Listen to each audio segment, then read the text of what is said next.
Hi everyone, my name is Heimo. I work at Sealy Solutions, and today I'm actually representing all the programmers who are working at YLE, so the Finnish Broadcasting Company. YLE is a large organization, so basically like BBC of Finland. The turnover is almost 500 million euros. It's 427 or something like that, but let's round it up to 500. We reach about 93% of Finns every week, so we are important part of Finnish culture. The company operates a few different TV channels, radio channels, regional radio stations, and multiple different websites, and the most popular streaming service in Finland. The reason for existence and the mission for YLE is to do good, so to strengthen the Finnish society, and this is also important for all of us consultants who are working there to be actually part of something that is intending to do good. So instead of selling another product or producing Temptation Island, we are trying to do something that contributes positively to the society. To give you some view about what the business environment is and what kind of challenges we have at YLE, the peak moments are quite big. So on biggest months we stream over 30 petabytes of data. So that's quite a lot. It's not on the YouTube or Netflix level, but it's quite a lot. The peak moments can go to the 800 gigabits per second, and we have hundreds of thousands of users concurrently using those services. If it would be just consuming media, it wouldn't be that problematic, but as the media is going more and more towards interactive services, so getting feedback from users and then changing the content based on that, it creates new kind of problems. So what kind of major events the company produces? So there are these small sports events like Olympics, all kinds of sport events where Finns have the chance to compete on the top levels. Those are peak moments in YLE's services. If Finns are not competing on high levels, not so high moments. Of course, major productions like the new Moomins, Eurovision Song Contest, that was exciting moment a few weeks ago. We were watching 24/7 how the services were operating under huge load of people voting for songs. I don't get it personally, but this is popular. And then of course the National Independence Day ball hosted by the President of Finland. This is actually a huge thing in terms of interactivity. So all the gowns are photographed and put as a vote for the people to vote. So there are thousands and thousands of people giving likes for dresses. Once again, I don't understand, but this is popular and a huge event. So, what does Clojure has to do with any of this? If you think about large organization as YLE, you can understand that there is almost any programming language ever invented used somewhere. At the moment we have services running made with PHP, Java, Scala, Node, and Clojure. In the past few years, Clojure has become more and more popular, and at the moment in our GitHub organization we have over 120 Clojure repositories, and most of them are also in active use. So Clojure has become more and more popular, even though it is a niche language in Finnish ecosystem and European IT ecosystem. So why is that? So from my perspective, there are a couple of reasons where and why Clojure excels. In our work, there is a really good fit with the solutions that you can build with Clojure and the problems that we have. So basically in the media industry, it's processing data. So the flexibility that Clojure provides for modeling the data and then pure functions, how you process data, is really nice for those situations. Also for programmers, you don't need to know so much about the ecosystem. You can manage with a small amount of core library functions and be very proficient in solving real-world problems. And of course, stability of the language and libraries. So just the other week, I made changes to existing software that was those parts changed in 2015. So you can build really nice, simple, robust microservices with Clojure. Operate them and not have any worries with them. We are mostly using Clojure in backend services. So services with REST APIs or messaging to RabbitMQ. At the moment, the storage engines, so that the persistence layer include Mongo, Elasticsearch, and PostgreSQL. Nothing fancy, nothing esoteric technologies used there.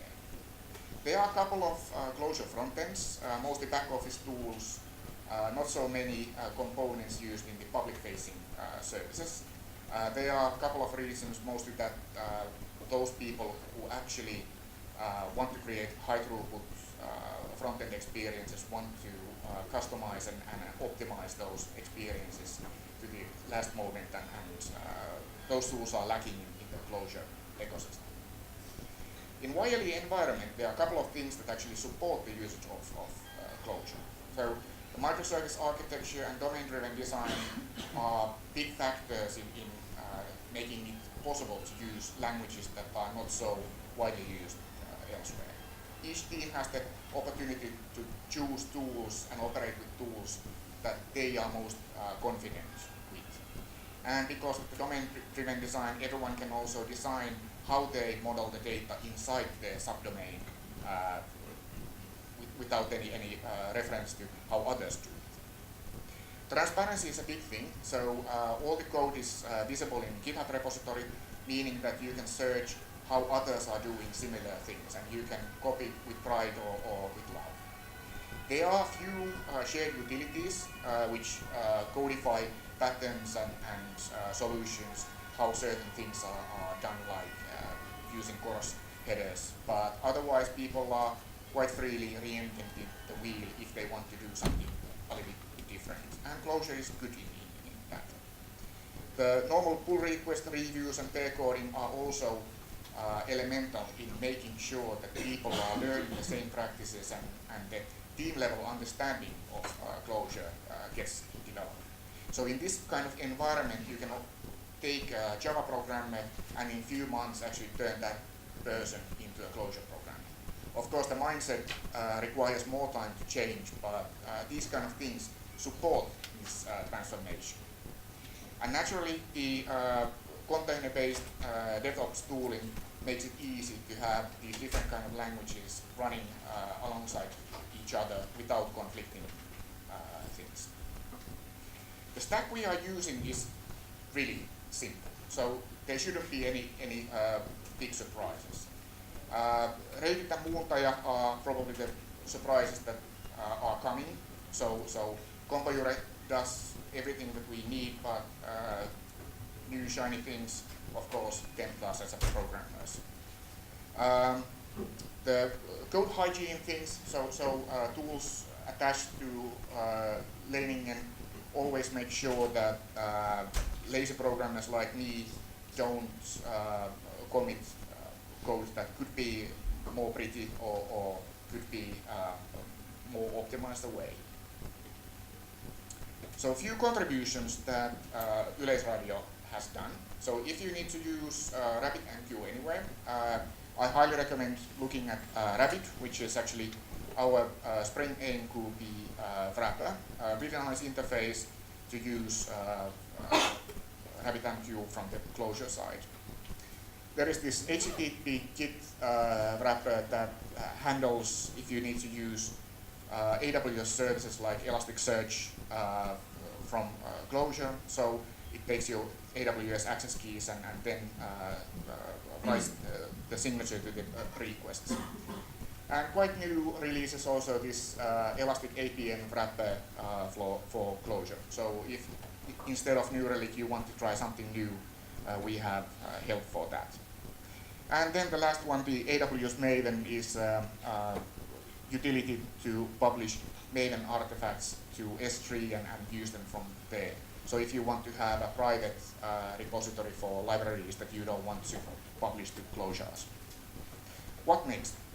So we have started a company-wide Clojure community, so try to spread the good practices and ideas inside the company, and also make it easier for new people who are not yet using Clojure to take Clojure into use in projects. So every project that we can save from Node is a good thing, at least in my books. I hope that we can release more components into open source world and also get collaboration from other people that, hey, these are actually common themes that we could solve together, and to that we also need collaboration from other people. So what are the problems that we could solve together? In Finland we also want to become more active in the local Clojure community and grow that. And continue doing the good things and keeping them simple and functional. As said, I come from Finland, and as you know, Finland is the promised land of Clojure development at the moment. And we have really active communities in Helsinki area, Tampere and Oulu. And the next meetups we are having already at the end of this month, and the May meetup is also already scheduled. Clojure is already mentioned a couple of times. It is the best Clojure conference in the world, so you should all book your flights and tickets there, and come to Helsinki. It will be fun. This is really fast and nervous talk. This is my email. If you have any questions, want to talk about Clojure, want to talk about increasing Clojure acceptance and business in Europe, ping me. I'm going to be here the whole day and most of the day tomorrow. So if you want to have a drink, talk Clojure, talk business, I'm here for you. Thank you.